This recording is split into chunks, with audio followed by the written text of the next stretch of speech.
Since the beginning of time, there has been magic in the world. In ages past, when magic, science, and religion were one, people thought that magic of the earth made the sun rise and set. It changed the seasons and brought feast or famine. But who were the first magicians?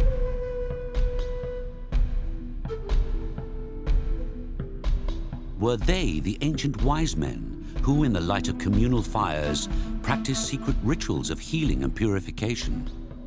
These shamans entranced their audiences, weaving stories and performing illusions. Were they the first to realize that spellbinding and deception gave them the secret power to become the masters of mystery?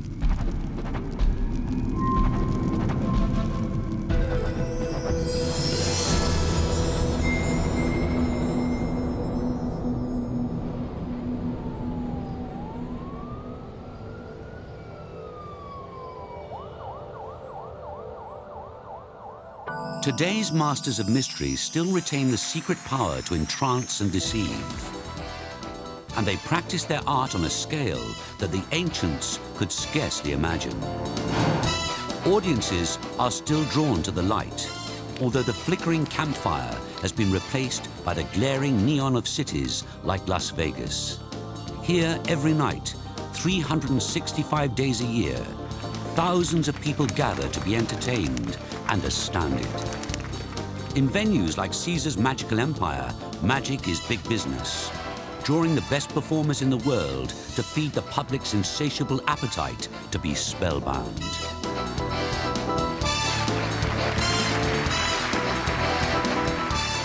But what is it about magic that appeals to a modern audience?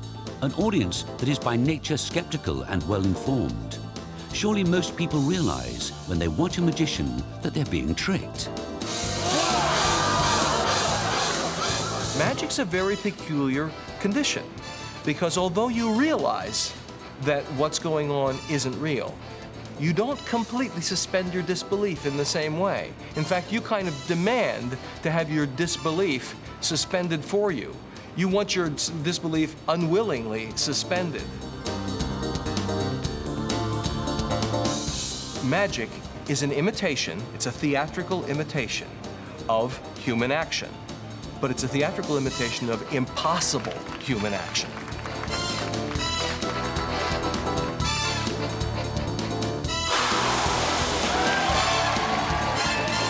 It appeals to, I think, all ages of people, all nationalities, all languages. I think it's probably something that's inside the human mind, maybe built into our DNA. It's just something that appeals to everybody.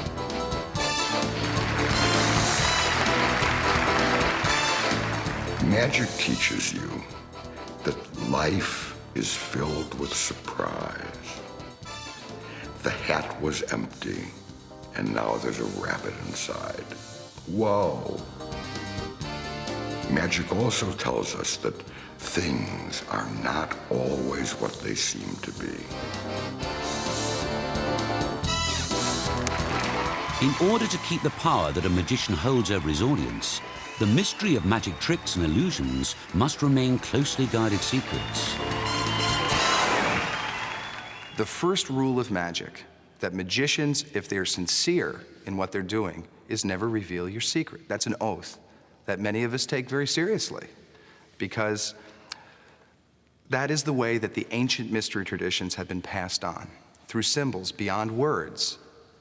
The word secret and the word sacred flow from the same source, and that is how the mysteries are passed on, not through words, not even through performance magic, but through silence.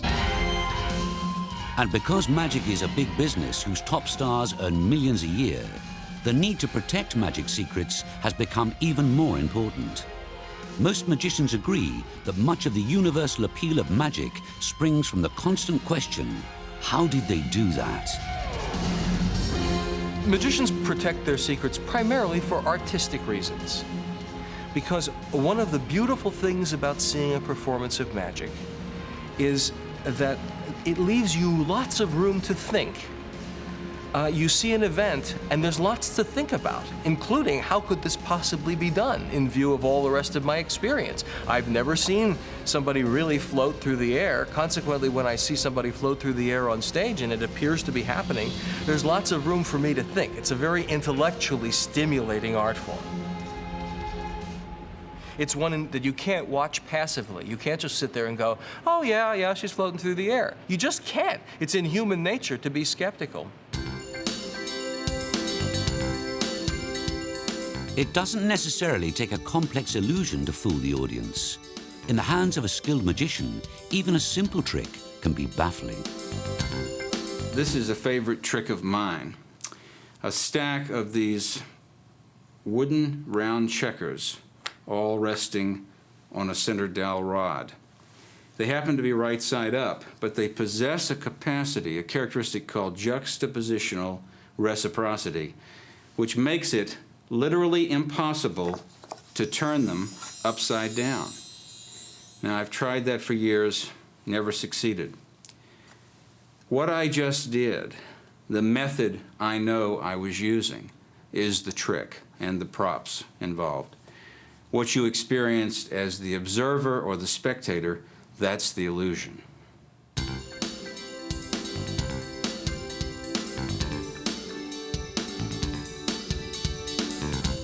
The real difference between a trick and an illusion is that a trick sets up an intellectual challenge between the viewer and the magician. If you figure it out, the trick, you've won. If you don't figure out the trick, you're just kind of annoyed and it's just a trick.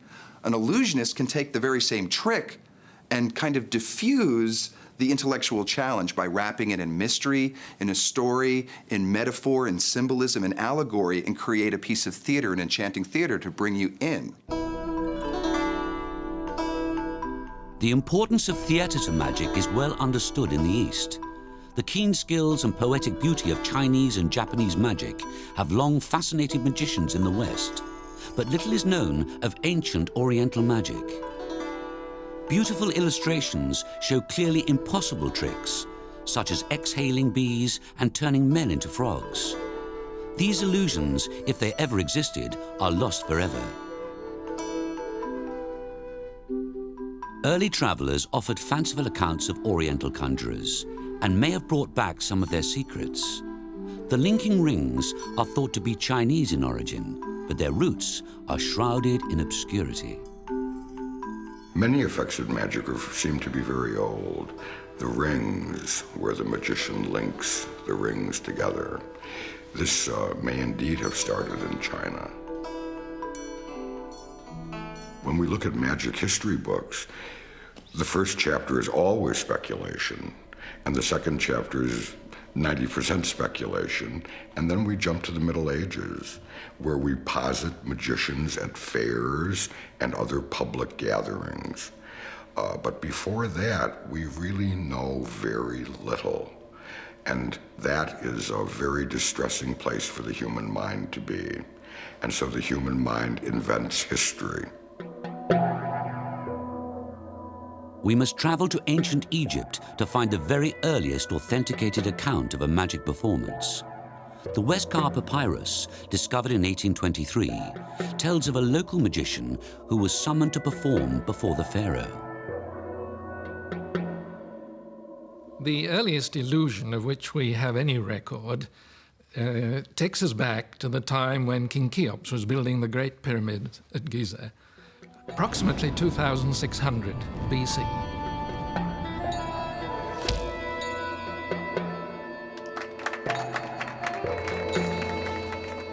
The conjurer called Dedi performed a trick, really an illusion by the modern definition. He apparently cut off the head of a goose.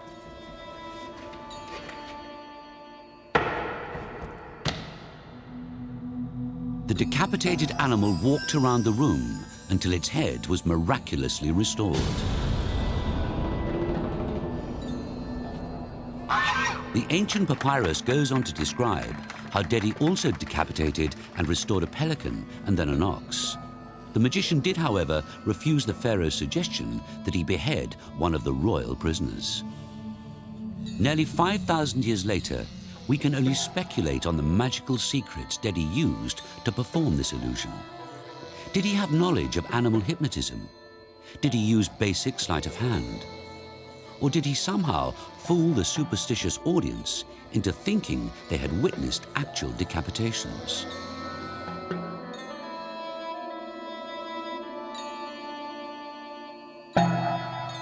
At the time when Dedi was performing, most people believed in natural magic, that rivers, stones, and animals all possess spirits, some good, some evil.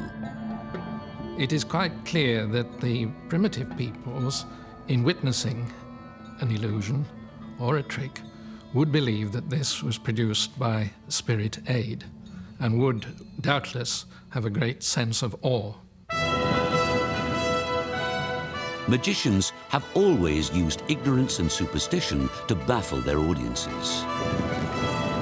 Magic was used in the ancient Greek mystery traditions, in temples. There's books with illustrations of pneumatics and hydraulics. For example, the doors of the temple, when the high priest would open them, bellows would press into the floor and fire would appear on the altar, make the fire jets flare up, creating a Wizard of Oz-like effect.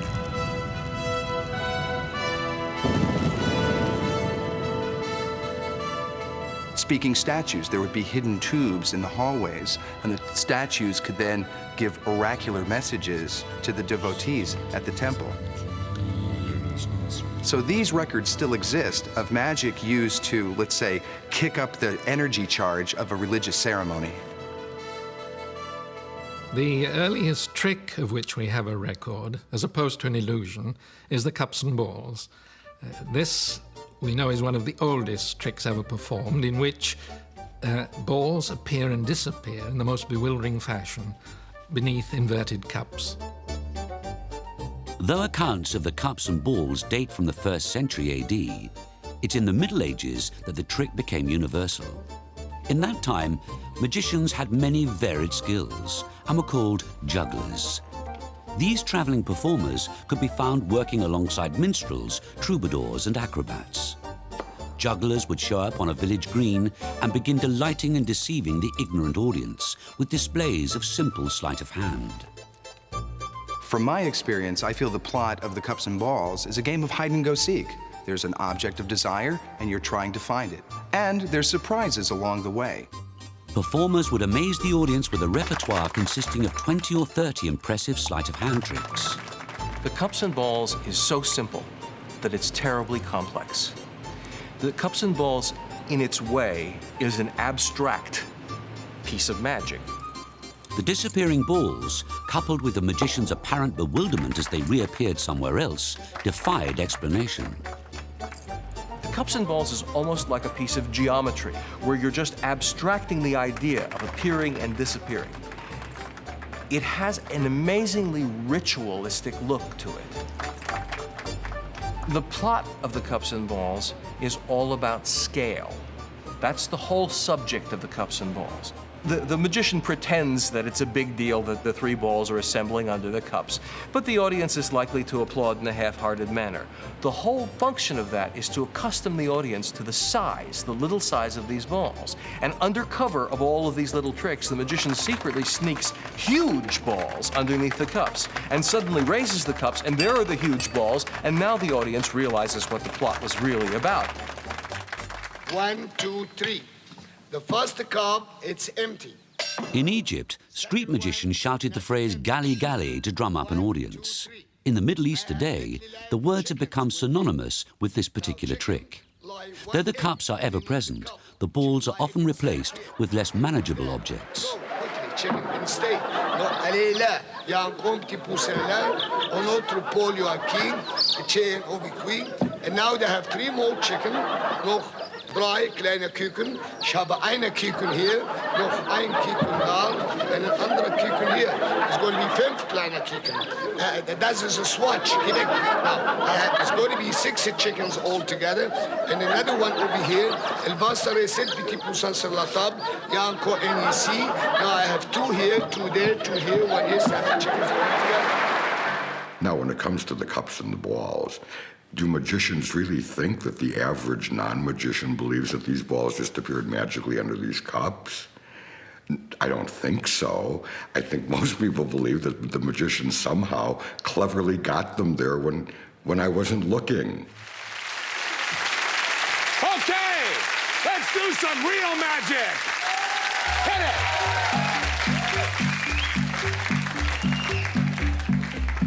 We're happy now, like Ali Bongos from hell. American magicians Penn and Teller have often been criticized by the magic establishment for their seemingly irreverent attitude and for so-called exposures of magical secrets.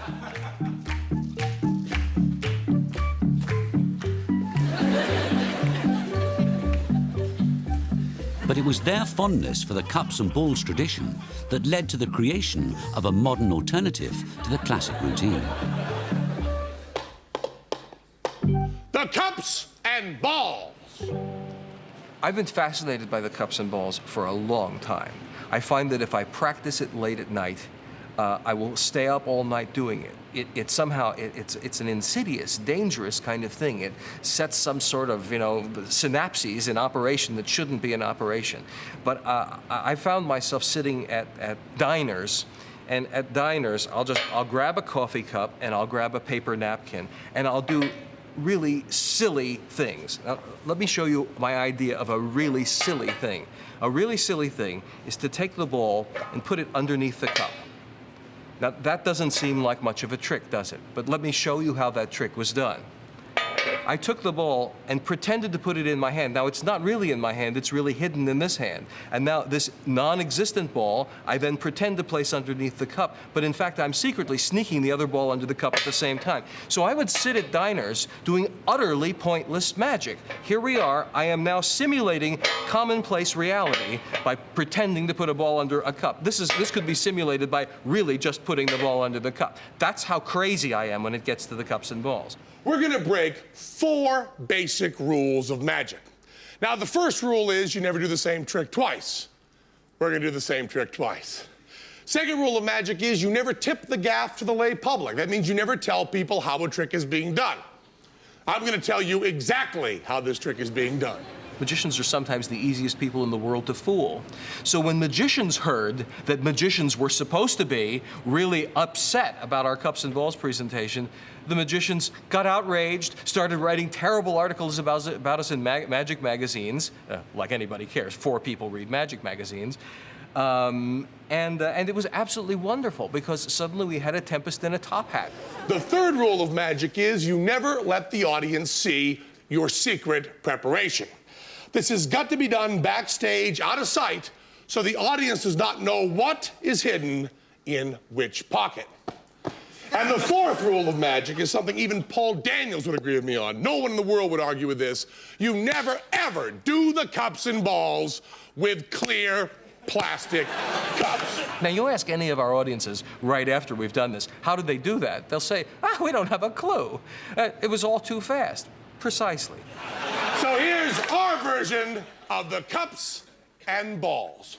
Take the first ball, put it in the hand of the first cup. Take the second ball, simultaneously secrete it beneath the cup, put it in our hand and show it. Take the third and final ball, put it in your hand and show it in the cup, and place it in the cup at the same time so you secrete and reveal it. Now, all step the second half, 3 cups all loaded, 3 balls on top. Center ball, please center cup. These are the side balls you put away anymore. We have 3 to center cup. These 3 balls that come over here, and this is not juggling. This is called misdirection. For looking over here, Teller sneaks the final ball under. There's 1 more on either side. And of course, Mr. Barney Lime for our finish. That's the cups and balls.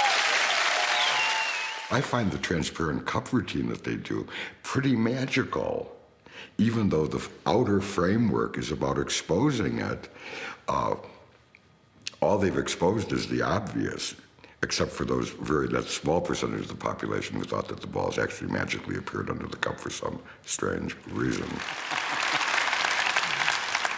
Well, now comes the teach a trick portion of the show, folks. This is where I teach you all how to perform a magic trick. I'll demonstrate the trick so you can see what it looks like, then I'll show you how it's done so you can amaze your friends. It's a simple trick with a purple handkerchief, a little squeeze. It changes into an egg. The handkerchief jumps into the pocket. That's the trick. Secrecy is essential to magic as a hobby or a profession, because by definition, deception, whether for good or evil purposes, assumes and requires that something is being concealed or kept secret from the objects of the deception. That's a check. Now, I know you're thinking, okay, sure, he can do the trick. He does this for a living. I'll never be able to do it. It's really easy. Once you know the secret to the trick is right there. You use 2 handkerchiefs. Make sure they're the same color. You also need what we in magic call a magician's egg. Now, a magician's egg is not an egg that is laid by a magician. It's a wooden egg laid by a decoy. It's hollowed out. There's a little hole in the side. That's all you need to do the trick. 2 handkerchiefs and the wooden egg. Now, before you perform the trick, you have to do what we in magic call your presets. This is what you do before you come out on stage. One of the handkerchiefs goes into your pocket. The wooden egg goes into your pocket. We get paranoid when we want to preserve something that we think is in danger of being taken away from us. In modern magic, for much of the 20th century, the focus was really almost exclusively on technique.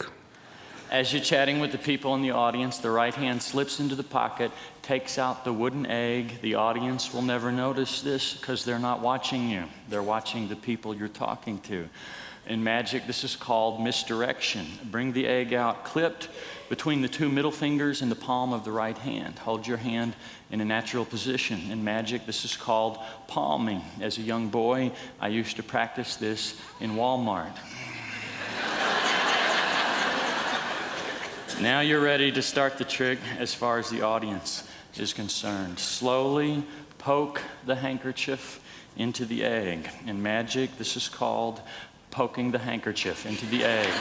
When magic is reduced to technique, then secrecy is pretty important.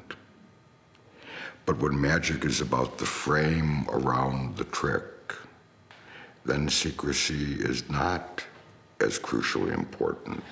If someone on the side should notice the hole, whatever you do, do not panic, stay calm, do what I do.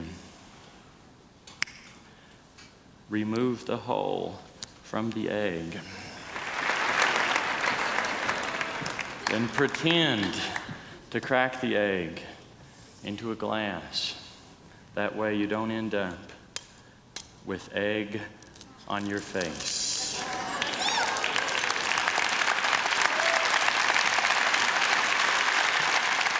The question of secrecy is, if you know the secret of a magic effect, does that ruin it for you?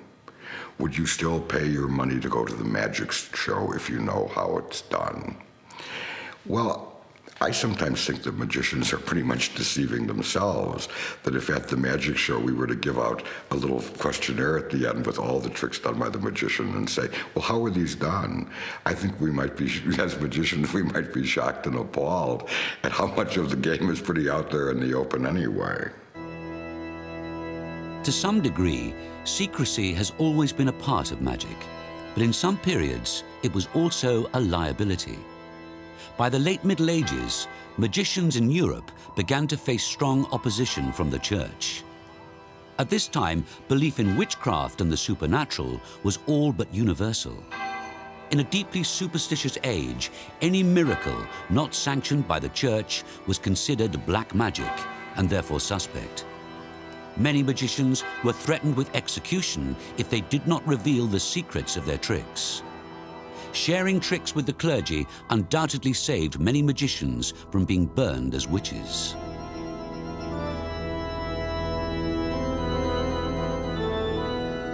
The years of the Inquisition by the Catholic Church imposed great difficulties on conjurers. Belief in black magic was widespread, and it took just one weak-minded person to point the finger of accusation. Many an innocent conjurer was accused of being in league with the devil.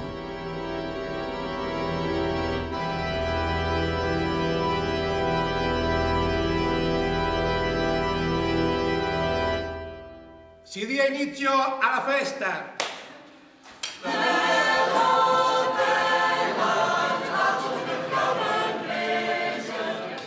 Despite persecution, magic was still a popular, if precarious, profession.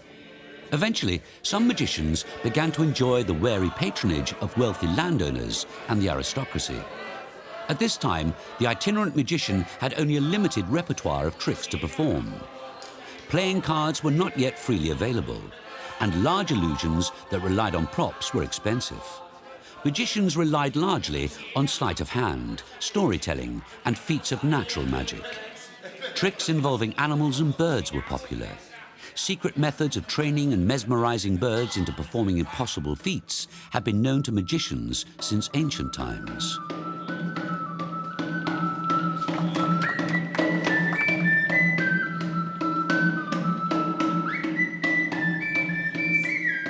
For almost 300 years, the tide of religious persecution ebbed and flowed over the magical arts. During the reign of Henry VIII of England, the penalty for conjuration was death. By the late 16th century, the persecution of witches had become a panicked bloodbath.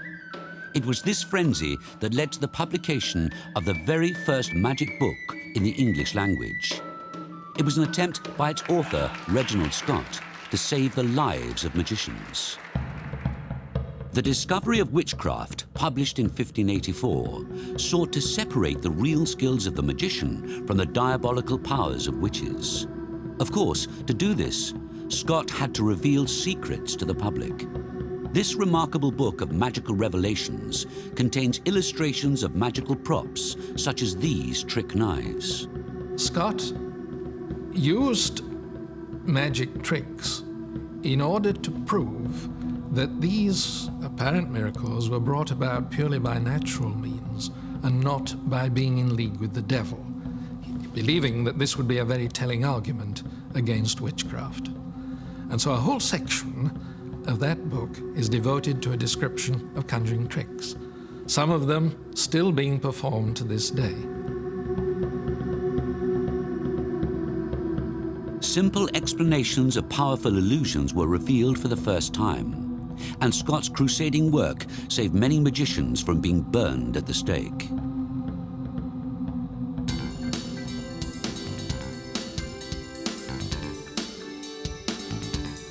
Magicians have long depended on their physical dexterity and sleight of hand skills to perform magic tricks. A talented magician can apparently prove the saying, "The hand is quicker than the eye."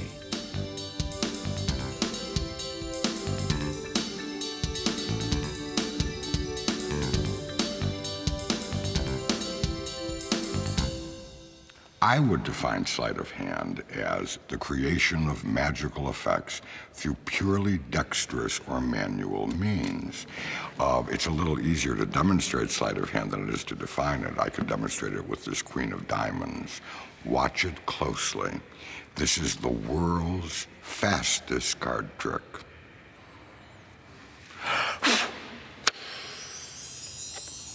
That's sleight of hand.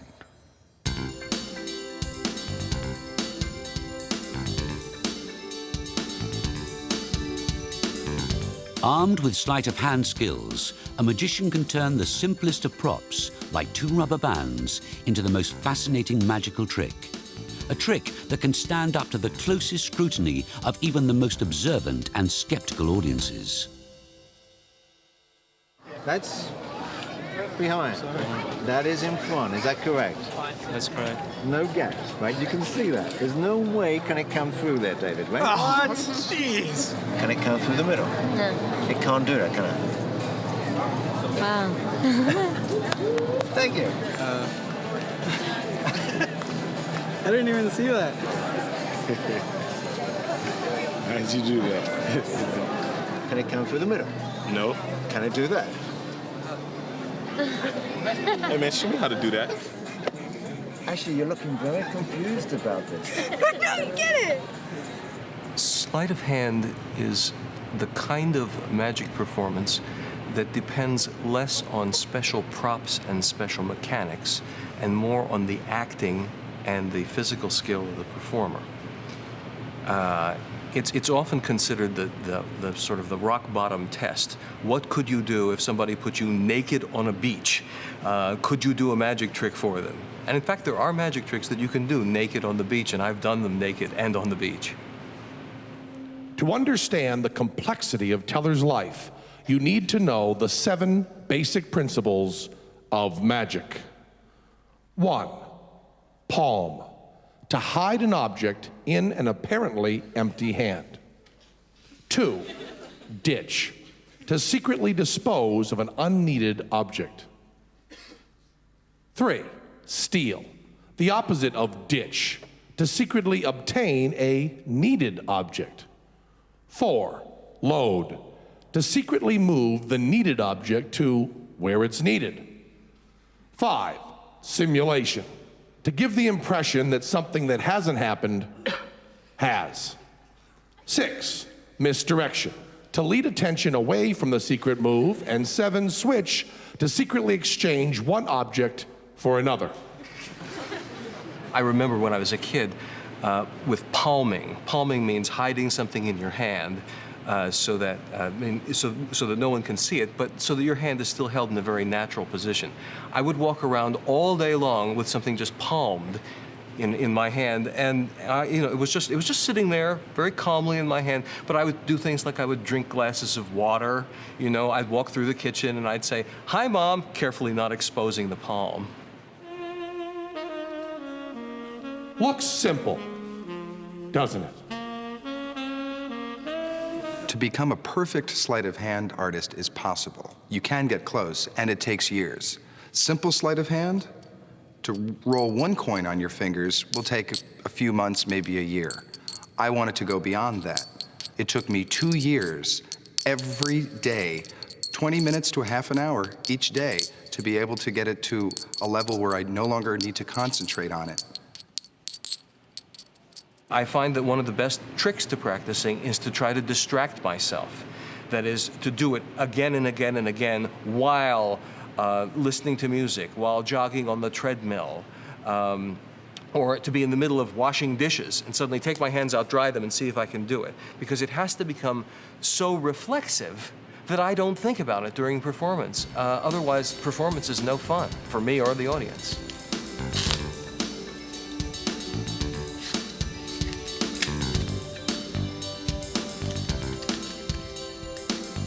My favorite sleight of hand artist of all time was Cardini. He invented a lot of the techniques that magicians use today, but it wasn't just that.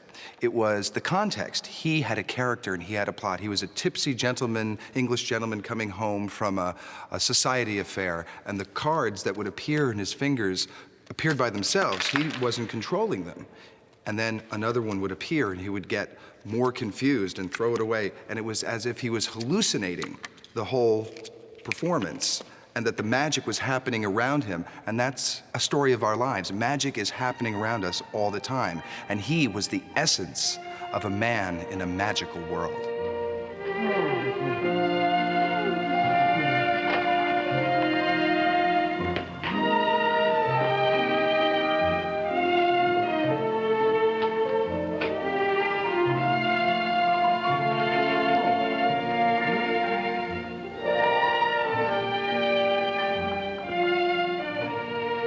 A Welsh magician named Richard Valentine Pitchford, performing as Cardini, elevated card magic to an art form. His dexterity was so great that he could even manipulate cards while wearing gloves.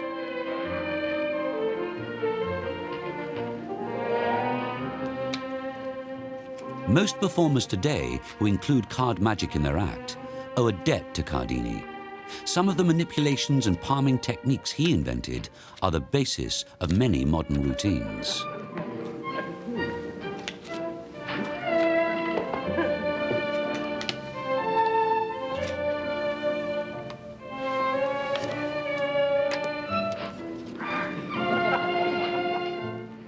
Cardini was a true master of all kinds of sleight of hand. Few modern performers can match his skill with a billiard ball.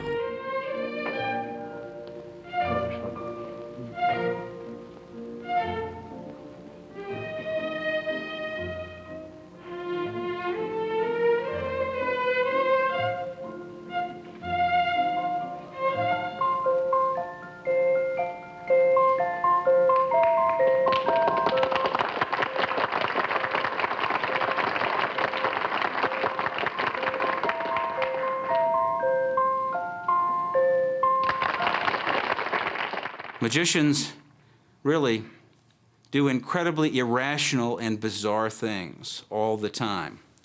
Someone from another planet who'd never seen a magic show would wonder if these people were psychotic, the irrational things they do. To turn those demonstrations into an entertaining presentation, storytelling is the key that ties it together. Yellow cotton thread, a single length which will represent the entire universe. In the stories of India, it is the god Brahma who creates the universe and all that there is.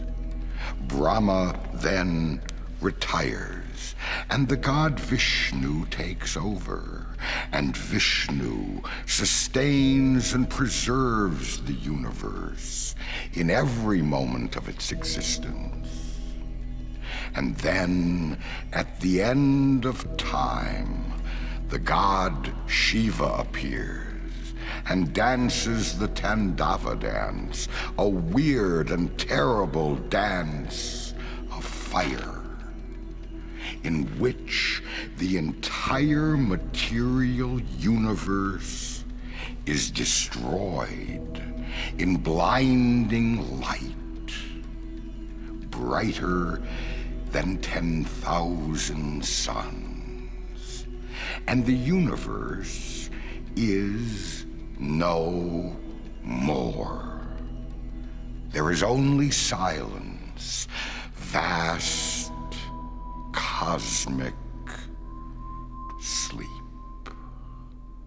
And out of this cosmic sleep, Brahma wakens himself again. He looks about and seeing nothing, he decides to create the universe again. And creating it, he retires, pleased with his eternal play.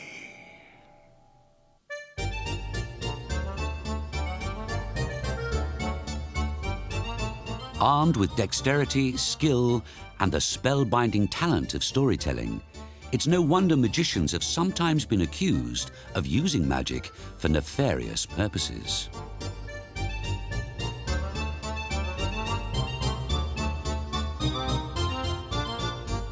There have always been con men in magic. If you look at the great classic painting by Hieronymus Bosch of The Conjurer, you'll see a magician entertaining with the cups and balls, but that's only half the scenario. On the other side of the painting, the real illusion is happening. The cut purse, the pickpocket is making the swindle. So here in medieval times, you see the relationship between the magician and the dark side of the magician, the shadow of the magician. When we move to present day, every day we read in the newspapers about swindlers and silver-tongued con artists and shape-shifting cheats getting caught. But there are those magicians that are really invisible that never get caught. Technically speaking, Martin Nash is neither a magician nor a con man. But performing as the charming cheat, he uses his agility and skill to manipulate cards and entertain. How you do? I'd like to welcome to the show. And it's cheating time. Now, there's one question I do get asked. People say, is this an honest deck of cards? Is it marked? Is it gimmicked? Or is it tricked up? I'll be honest with you, and this is the only time I will be during the entire performance. I buy my cards in a drugstore. So as you'll see, the cards are honest. It's only the hands that cheat. The ability to produce any card at will is only a small part of his repertoire. It's taken Nash more than 30 years to achieve an expertise for manipulating cards virtually by feel alone. It's a skill he's willing to share. I am going to show you how to do this, but please don't use it, because if you do, as I say, I would feel very bad. In order that you can see everything, I'm going to do it with all the cards face up. So the ace of spades is on top of the deck. Now, if you want to keep the ace for yourself, all you do is just take the second card. I mean, it's just that simple. You see, just reach and take a card. Now, if you want, you speed it up, and it'll look a heck of a lot better. But in slow motion, it's just like this. So you can see exactly how I'm getting that card, and as you speed it up, it just looks better.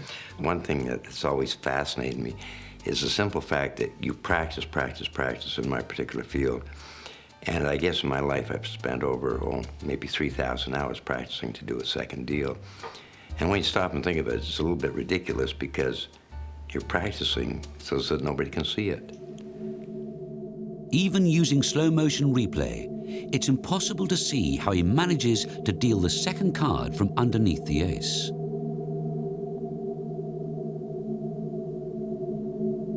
Gambling is my business, card tricks are my hobby. But if you took a real top card magician and a third-rate card cheat, the magician wouldn't stand a chance. The reason being is the two techniques are entirely different. And the card cheat, of course, he has to work under fire. Not too long ago, I was in a game, and there's one type of person I really don't like. They get very, very suspicious. And he took the 4 aces, and he placed them into 4 different parts of the deck. Now, of course, I was watching very carefully so as I would know where the cards are, the 4 aces.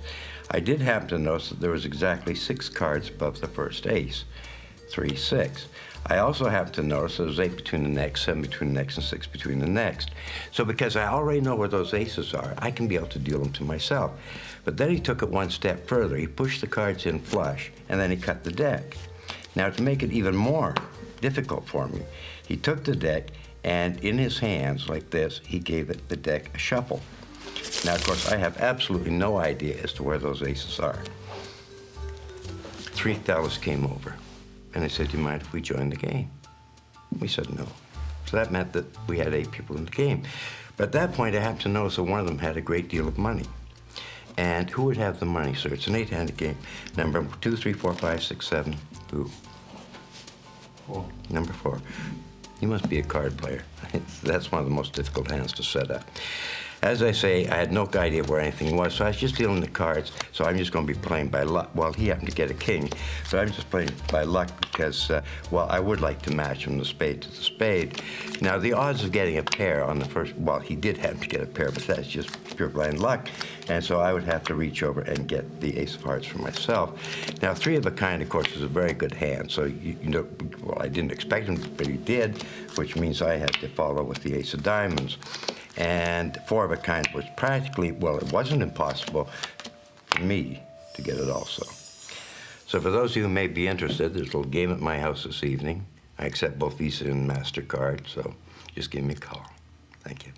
When you're sitting down at the table and you're entertaining people doing quote-unquote card tricks, then you'll be using entirely different moves than you would if you were sitting at the table playing for big money. And the one thing about the card cheat, if he makes a mistake, he gets beat up. The magician, he gets laughed at. There's a big difference. Now watch it really carefully, okay? There's the lady. Find the Lady and 3-card Monte con games are a familiar sight all over the world. But even before you lay your money down, the odds are heavily stacked against you. I'll do it really slow this time, okay? If you ever see a 3-card Monte worker on the street, no matter how skillful you may be as an observer, and even if you're a professional magician, don't play the game. Because it isn't a game. They can change the rules on you at any moment. Never bet with strangers because you're going to lose it. Wow. So thank you very much. And in the unlikely event that somehow or other you should finally be able to get a correct win on something, as you walk away, you'll soon meet some people in an alley.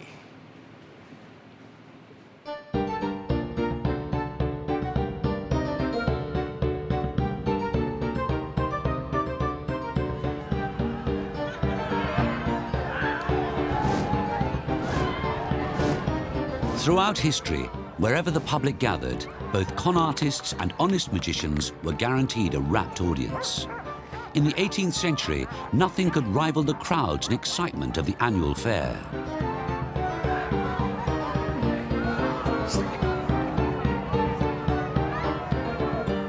It was a carnival, circus, sideshow, and market all rolled into one. Fire eaters and snake handlers vied for attention, while contortionists and midgets, giants and sword swallowers displayed their skills and natural talents to astounded onlookers. But of all these competing spectacles, the magician was truly the star. The greatest magician of the early 18th century was a man called Isaac Fawkes. We know very little of his origins. It's suspected that he might have been a Londoner, but he came to great prominence in the early 1720s.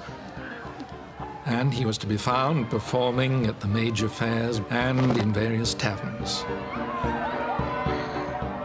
Isaac Fawke's masterpiece was the famous egg bag. By means of sleight of hand, he would produce an astonishing succession of eggs and coins from an apparently empty bag. It cost 1 shilling to be entertained by Mr. Fawkes. The first true star of the art, he eventually became the highest paid magician of his day, with a deeply devoted following. When Fawkes died in 1731, newspapers reported he left a fortune of £10,000, worth almost $1 million today, further proof of his popularity. But it would take another 100 years before magicians realized they too could hold an audience for more than a trick or two. With the rise of the theatre, magicians were quick to combine illusions with sleight of hand, stage effects and lighting. A new era had dawned. Magicians had found a new home and a new audience eager to be entertained. They now dressed in formal clothes, just like the theatre-going public. Elevated above the juggling and fire-eating of the fairgrounds, the magicians now held centre stage. New illusions and tricks were invented, especially for theatres, and for the first time, magicians found themselves at the top of the marquee. One of the first magicians to establish himself in the theatre was Scottish performer John Henry Anderson. Born in 1814, he started his career as the Caledonian conjurer, and later found fame as the Great Wizard of the North.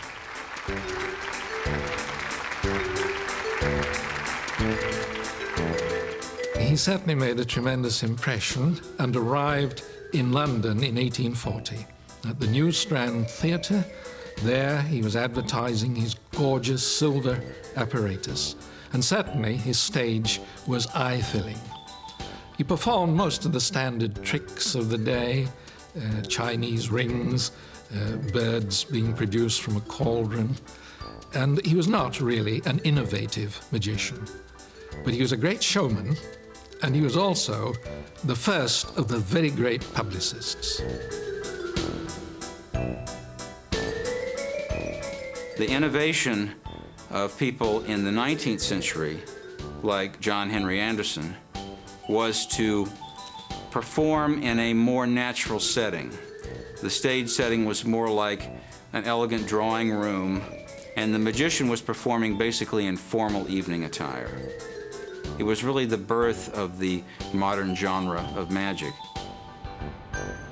Over the years, however, magicians who are very often not very bright when it comes to understanding the basic meaning of things said, tailcoat, I guess that's what a magician is supposed to wear. So nowadays, when an audience comes to the theater, well, at its dressiest in a business suit, and at its most casual in jeans, magicians are still walking out on stage in tailcoats from the 19th century. They've completely lost the sense of what the costume was for. It's mystifying, really. Though John Henry Anderson is scarcely remembered today, his legacy has lasted for more than 150 years. His pioneering style of showmanship paved the way for thousands of performers around the world. The larger-than-life demeanor that began with Anderson created a market for magic that has grown steadily ever since. Audiences demanded bigger and better shows, and magicians were happy to oblige. The late 19th and early 20th centuries brought the golden age of stage magic, with magicians playing to packed houses around the world. Magicians became household names, some still remembered, others long forgotten. But they all live on, forever preserved on dusty theatre posters and playbills.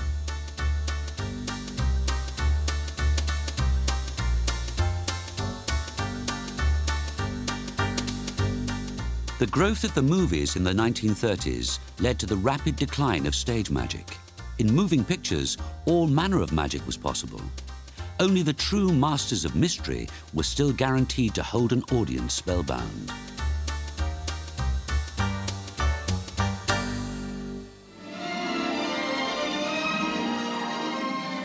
Today, the demand for magic has returned.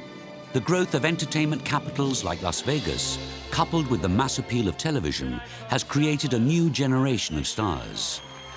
These masters command great fees and a global following that the magicians of the past would find difficult to comprehend.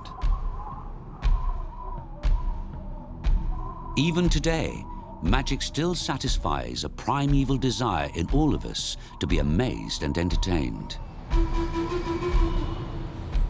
The bright neon of Las Vegas has replaced the light of the campfire, and a new generation begins to explore the mysteries of magic.